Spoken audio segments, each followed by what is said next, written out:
All right, everybody. Thank you very much for joining us. We really appreciate you coming in and taking time out of your busy day. Welcome. We're all thrilled that you're here.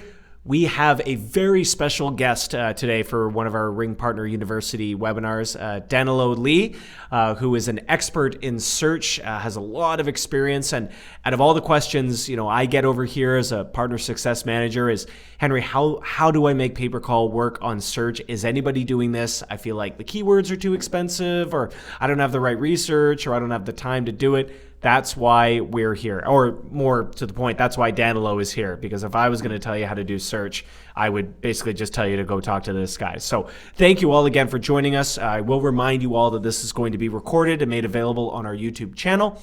And we are going to have a live Q&A session at the end of the presentation. So if you do have any questions, please make sure to mention them in the chat function, and we'll get to them at the end of the presentation. And without further ado, Danilo, why don't we start us off and let's get going. Thank you so much for joining us. Hey, my pleasure. Hey, guys. How's everybody today? So today I'm going to go over like a campaign setup that I'm actually using every single of my campaigns. And there's actually three tips that I'm going to share for those of you guys that are trying to do pay-per-call using search, and you probably like thinking to yourself, hey, like I'm doing like this locksmith campaign and the payout is like $10 on a collaboration, but my CPC is $12. How the heck in the world am I gonna try to make this work? So before I do that, I'm just gonna give you like a little bit of introduction on myself really quick.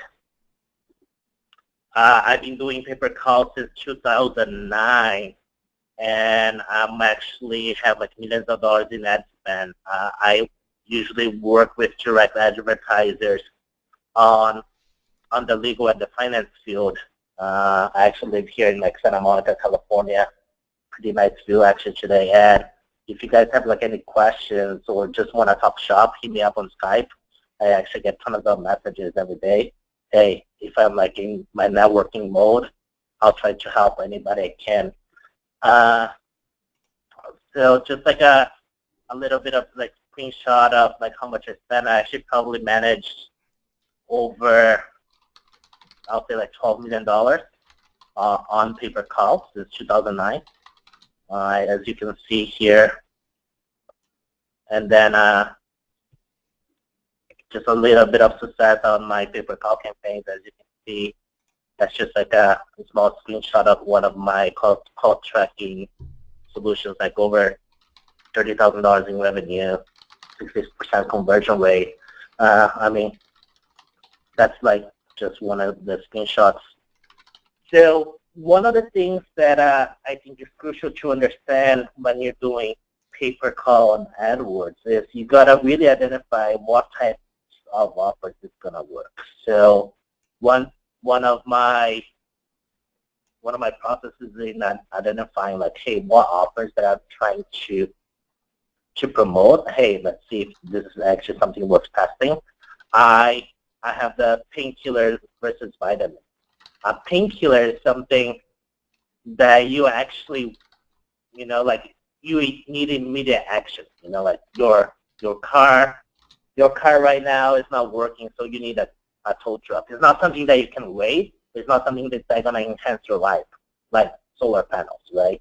So like look at like tow truck versus solar, tax relief. You owe the IRS, they're about to freeze your bank account. Hey, you got to take action before the IRS does, right? Or if you have like a broken key that you can't get into your house or in your car or whatever it is. So I prefer to do the pain-killing offers. So, like, yes, I done solar, I done hair transplants, but I prefer to pretty focus on the painkillers.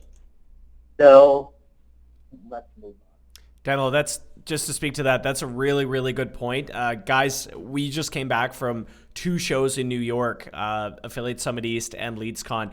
And in previous years, we had so many people come up to the booth and ask us if we were doing solar. They were buying tons of solar calls, and all they want is pay per call solar. And it's a good idea. We can all get on board with the concept of renewable energy sources for the home being a desirable consumer product.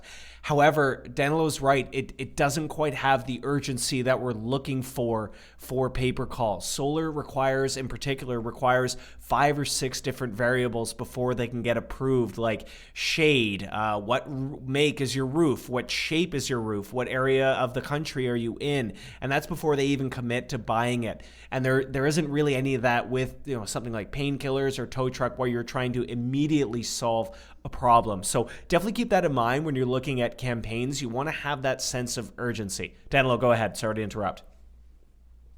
Sure. So the other aspect that I look at is actually figure out, hey, is this something that I actually can make money? So for you guys that don't understand the math over here, ignore the Facebook for now. I just put that as a reference. But I'm gonna focus this presentation mostly on call only, but we don't have a landing page in between that we need to optimize for. So what you need to see here on the AdWords call only row is that, hey, if your CPC is $5, and ignore the landing page conversion rate because we don't have it. That's why I put 100% there. And then your raw call is costing $5. Most of the times I notice that I have a 50% clicks to call ratio because sometimes you get accidental clicks. But let's consider that you don't have any accidental clicks in this situation right here.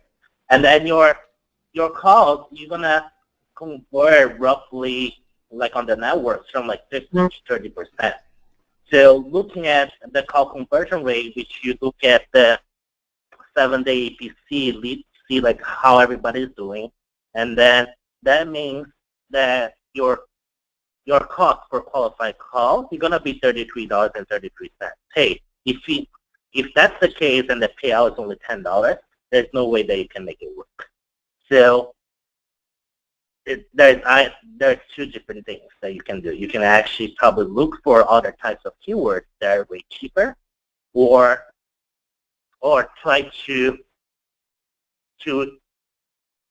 work on that copy and other variables in order to increase the conversion rate of the call. So looking at the methods here, it's is this something that actually I can make it work, right? I can either, the only thing, you really don't have much control on the cost per click because of the competition, but there's a lot of things that you can do, which I'm going to show in the next couple slides, that you can actually make pay-per-call work on search. So one of the things that's pretty important that I see a lot of guys, actually even before doing pay-per-call, I used to manage SEM campaigns, multi-million-dollar for clients, and these mistakes actually can end up costing you tons of money.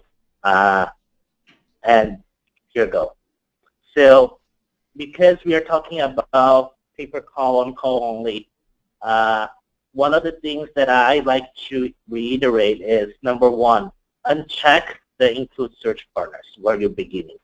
By default, search partner is going to be included. Number one mistake. And then what I like to do is when you go under locations on AdWords, they're going to just give you the country. I like to include actually every single state. Because what you're noticing here is that, for instance, let's look here. In Alaska, your average CPC is way lower and your average position is way higher. Actually, in order to make things work on pay-per-call using click-to-call, your average position is going to be above 2. So if you're looking at this graph, the only opportunity here that you see is Alaska and Hawaii. If you're looking at, for instance, in Florida, the CPC is way too expensive, right? Where else? Where else is expensive here? Like forward is too expensive, but like other things that newbies do that I noticed is that you are afraid of like upping the bids on CPC. You got to understand the mathematics that, hey, like it's not about the CPC. If you're paying like $100 on a click and you're converting at $100, hey, it's much better than spending $1 a click and getting 200 clicks and unconverting. So I highly recommend you forget about the CPC. Like have the mindset that, hey, CPC is not really what I should be focusing on. Like I should be focusing on conversion rate and cost per conversion. Danilo, sorry, Danilo, I wanted to just interrupt real quick, and guys, I love Danilo's insistence on call only. It's just our fastest growing promotion type. One quick note I did want to remind you all, even though the consumers will not end up on the landing page, they won't even see the landing page, Google still requires it to be approved, and we do as well. So just whip up, for creative approval with RingPartner, just come up with a quick bare bones landing page with some relevant content, but maybe Danilo would have some better suggestions. But I just wanted to remind you that we do need to see a landing page, even if it's call only. Sorry, Danilo, go ahead. Yeah, that's pretty good tips. Actually, if we have the time, I'll show you guys like some landing pages quick and dirty way of getting approved. Cool. So break down by state, break down by city, get a lot of data. For instance, in this campaign, we had 11 conversions. I don't have the remaining states here on the screenshot because it wasn't going to fit. But you're going to notice that certain areas you have more opportunities versus others. And not only that, one thing that I'm going to show you in the next slide is using custom schedules. So in the beginning, what I highly suggest is running standard because you want to get data on the call center hours as much as you can. There's a lot of people that will deplete their budget by noon and will never figure out that, hey, like the best converting hours is at 5 p.m. So make sure that you run at least 7 days to get some initial data. And then the next thing is like ad scheduling. I barely see nobody doing this. It's by breaking down your ad schedule. As you can see here, I think Google allows you to like 6 segments. So what I'm doing here is like I took 24 hours. Of course, most of pay-per-call, they only take like 8 to 8. But break down that 12 hours into 6, they're going to be 2 hours each. And then like do all day if your call center take weekend calls. Usually they don't, right? Monday through Friday. Then what you're going to do is like actually you're going to get this. Monday, midnight 4 to 8, etc., etc., etc. So the same way that you segmented by state, you're going to start noticing that, hey, there are certain hours here that the competition is not beating. So there are certain times of the day or certain days of the week that your click-through rate is going way up. So look at the conversions and adjust your bidding accordingly.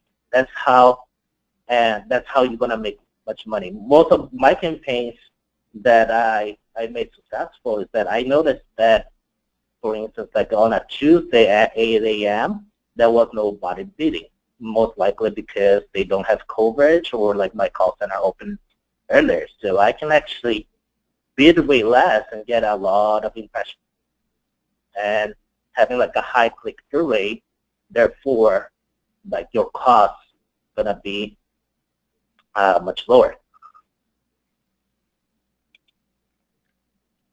And mistake number 3, this is crucial. I'm actually going to talk about my rules of 3 in the next couple slides, but one thing to keep in mind is rotate your ads indefinitely. That means I don't even know what the default Google is. I think it's defaulted to optimize for clicks.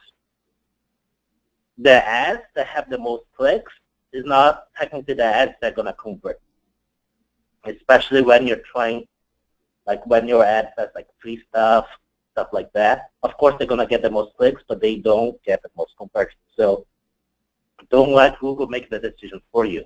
So I like to rotate indefinitely. I have 3 ads, and then Google, what they're going to do is they're going to give 33% impression share to each one of them. And here's how, and the next slide, I believe, is where you're going to notice. No, it's not.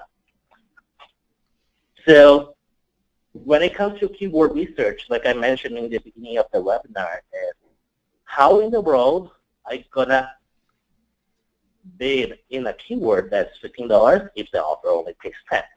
So think outside the box for a second. If it's like a locksmith, it's a locksmith offer. Everybody's probably doing a CDNA, locksmith, broad match modifier. But have you ever thought about like doing like makes and models of cars, like Toyota Lockdown, like Audi Lockdown, or even like, you know, like you live with a roommate and your roommate for XYZ reasons, like they didn't, he or she didn't pay rent, and then you kicked out, or probably, I don't know, they stole money from you, whatever it is.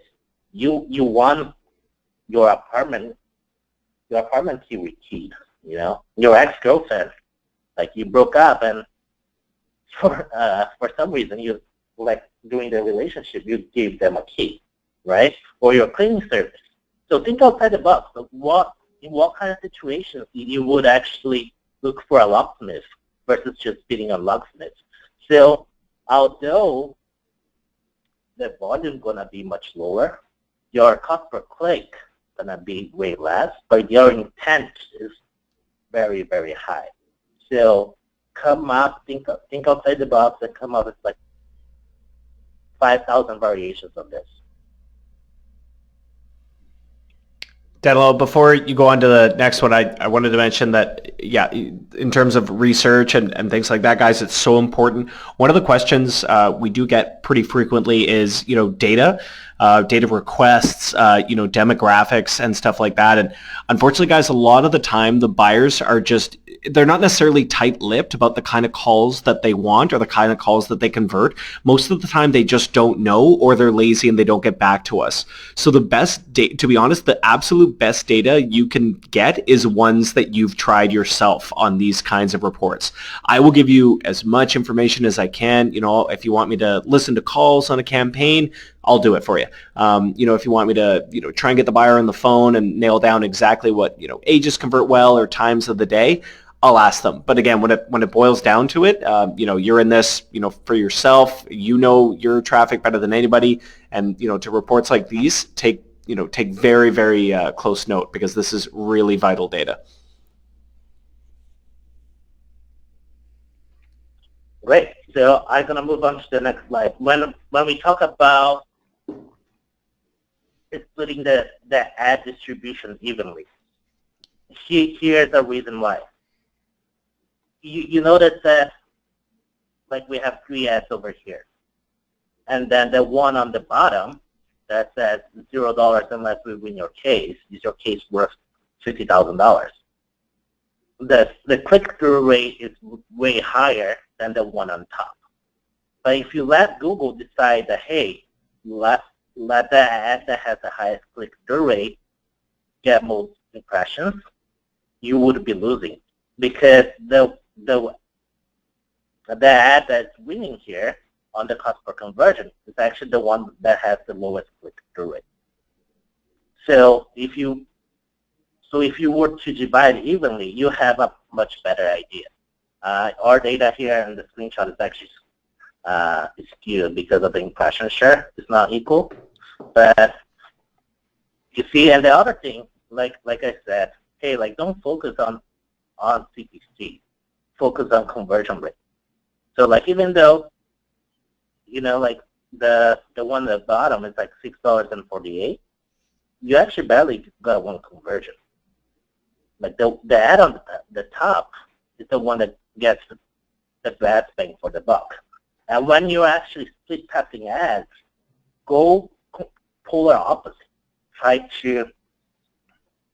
to highlight benefits, pain, sense of urgency. try different things. The more polar opposite that you are, the better. Because if they're actually close together, you're not going to hit the statistical significance.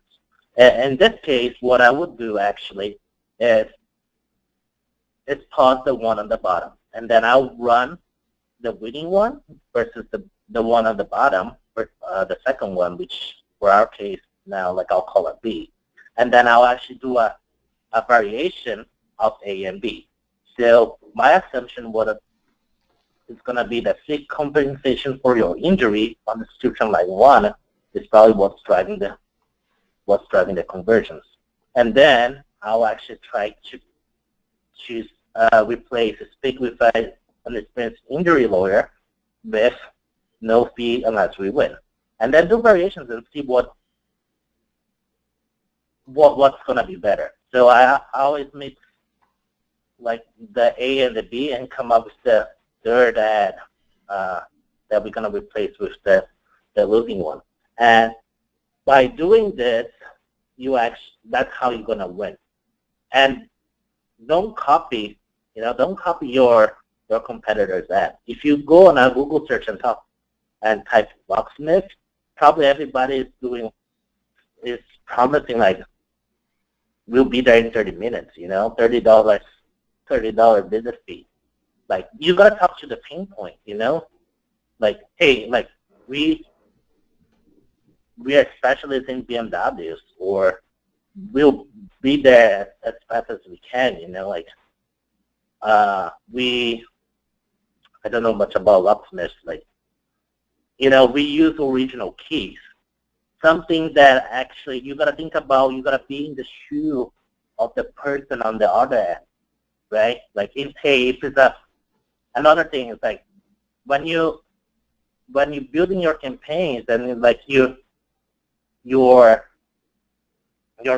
is BMW, hey, that guy has money, He doesn't want like a shitty ass job. He wants like original parts. Like, and most likely time is valuable for him versus like somebody that drives, like a Honda Civic, probably like his motivation is way different. Like females, for instance, if you could target like females, I don't know if there's no way to target females. You don't know their gender. Like they're kind of stressed out. Like highlight the hey, this is like stress free. Like my rule of thumb is like keep passing bad copies. That's how you're gonna be much successful. Danilo, in terms of the lingo here, click would just be any call, and then the conversion would be one that you got paid on that went over the duration. Is that correct? Yeah. Perfect. So usually what I set my conversion is like most pay-per-call offers are gonna pay you on a minute duration post IVR. Usually I set my conversion to 75 seconds, so we can allow time for the IVR.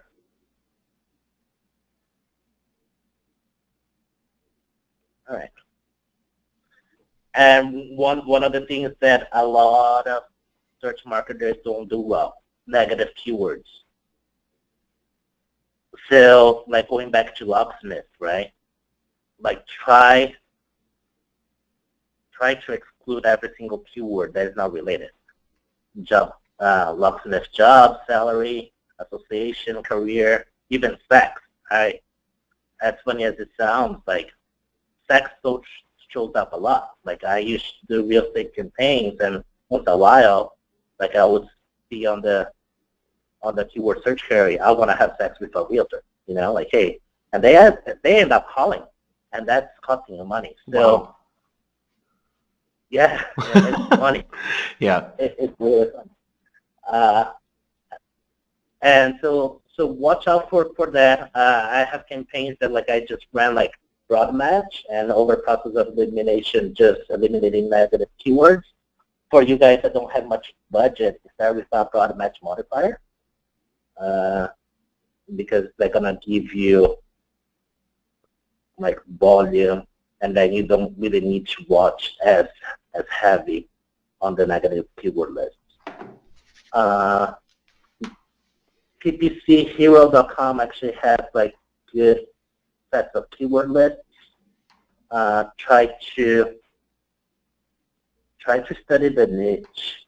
Like if you're doing locksmith, try to eliminate like parts, like codes, like things that are like irrelevant.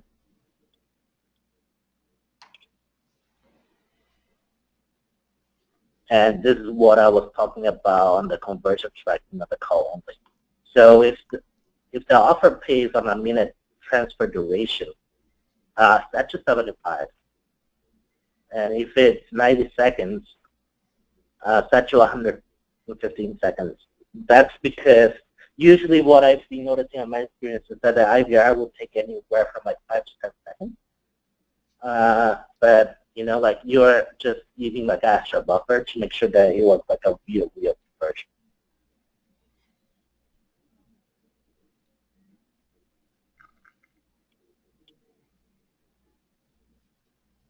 Now, a lot of people asking me, hey, like, what's besides like doing all this optimization and whatnot? How is it that we win in this game? As you all know, pay-per-call is actually a pretty trendy. It's getting pretty trendy, right? Compared to like CPL, CPA. There's a reason why. Like advertisers that are buying like web form fields, they have like a very hard time trying to get on the phone with the lead, trying to get them on the phone. But here, like on pay-per-call, people are calling you. All you need to do is answer the phone. So it's a pretty good industry, like I said, but there is a lot of challenges, right? Call centers are not open. There's the big guys clogging the call centers with calls, and you can barely get your calls answered because of concurrency cap. But like the tips that I want to give to people that are starting is like, hey, like work with your affiliate managers.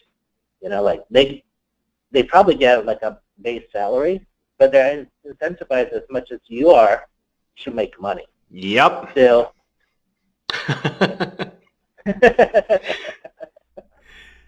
yeah, guys, Danilo's right.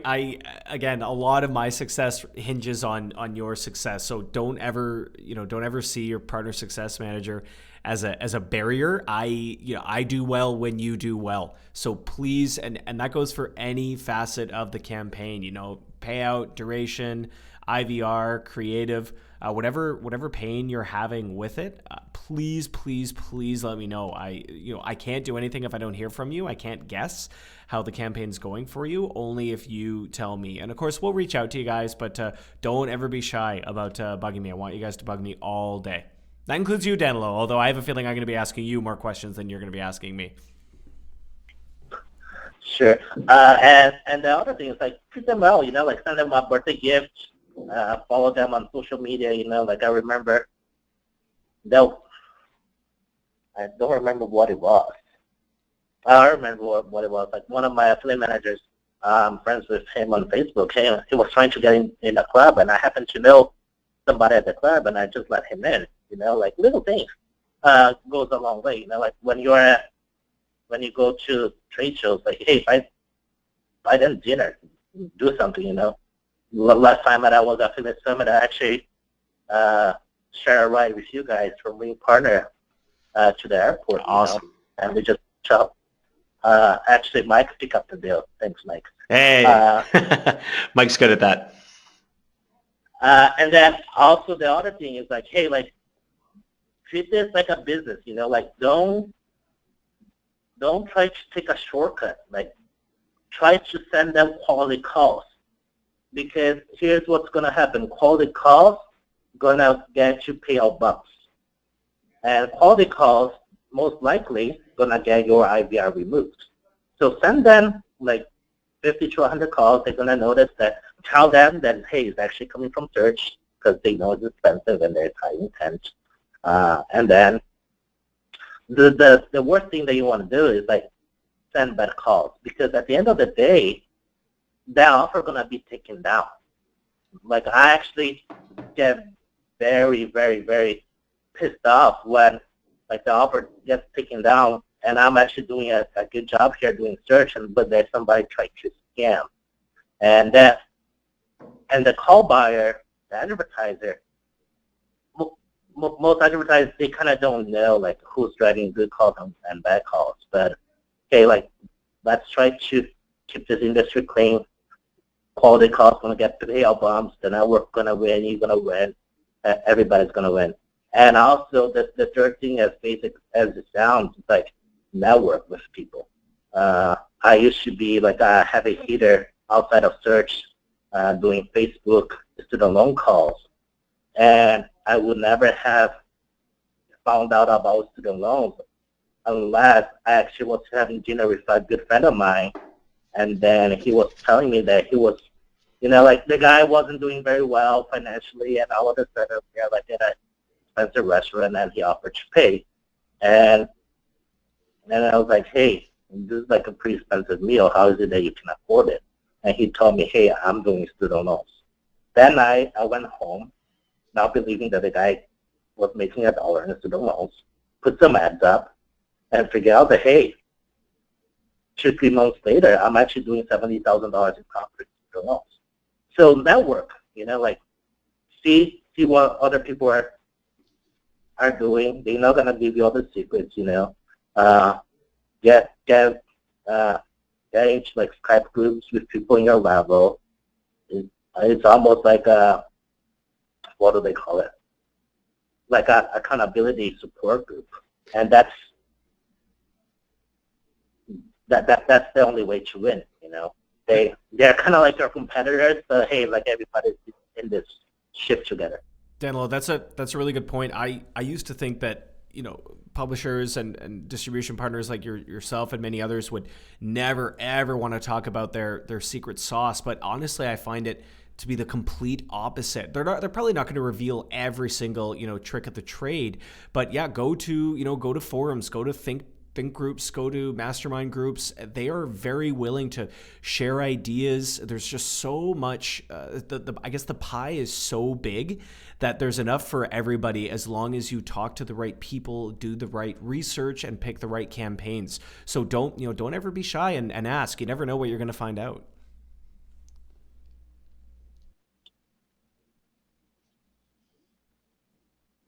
Great. And then I think we. Awesome. Yeah. All right. Well, Danilo, I just want to thank you again for an awesome presentation. Danilo, do you want to go back to just the first slide so people can see your Skype name? Because I know I've got a few requests here that they want to add you on Skype really quick. So now, everybody, we've come to the question Q&A section. We've already got some questions in here. We'll try and answer all of them. We've got about 15 more minutes. So if you do have anyone, let me make sure to put it in the chat function there. Danilo, the first question is, do you use any programs like Unbounce or Lead Gadget to make creatives, or what do you find is the best solution there? So usually when I start any pay-per-call campaign, I prefer to make some profit out of the call only, and I'm actually going to do some research, and I prefer to build everything custom. And I'll tell you why. Like, there's tools out there like Unbounce, Page, or anything, or similar tools. Mm-hmm. But what I find hard is actually when there's any type of customization that needs to be done, it just doesn't work. So we put like a fast like HTML page and just do it. Doesn't need to be pretty, and then when I actually go test the landing pages, I usually just look at what the competitors are doing and make something similar. And then from there, what I'm going to do is actually I'm going to hire like an outsourced designer and actually make the page much better. Very cool. Danilo, this is a really good question. How many campaigns should a publisher or distribution partner run at any one time? Just because, campaigns go up and down. Is it good to sort of hedge your bets and pick maybe 4 or 5 different campaigns, or do you want to sort of throw all your eggs into one basket and just focus on one area? What would you recommend? So I'm from the school of thought of diversify. Right. So actually, like I usually don't share this, but I try to get like one campaign a day out. And actually I got to the point that I was doing 10 a week. It depends on your cash flow. But from me, I usually have like 10 active campaigns all at once. And I know that probably from those 10, actually 7 are going to pay to the point that you're going to lose money. Right. But hey, probably like out of the 10, 3 going to do really, really well. They're going to absorb the losses. So keep testing. Don't get stuck in one offer, because probably that offer is the offer that you'll never make any money. Nice. And it also lends itself well to our platform, just because, guys, we very rarely have a campaign go down, which is really good. And I'm knocking on wood here, but we rarely see a campaign deactivated. Certainly, nowhere near compared to my old CPA days at other networks, where we'd have campaigns come up on Monday and then down on Tuesday and then up again on Wednesday and down again on Friday. It's just a nightmare. When I first started at RingPartner, I believe we had 18 active campaigns, and now we're close to over 100. So definitely feel free to dip your toes in many different waters, test it out, and definitely listen to Danilo's advice. He knows what he's talking about. Danilo, we've got a couple more questions. What do you think about sort of other tiers, sources of traffic, like outside Google, like maybe like Bing or another search platform, as they're a little bit less expensive? Is there viability there, or would you really recommend AdWords as the go-to? There are certain things that I try. For instance, like I used to do very well on Facebook, and then like I actually used to do very well on display. Display will take quite a bit of time to actually figure out. There's non-traditional ways of doing it. You can, actually, as funny as it sounds, like I actually, here in LA, in Los Angeles, whenever like I'm driving around, there's like this beat up minivans painted in pink, and that says, like computer repair, and there's a phone number.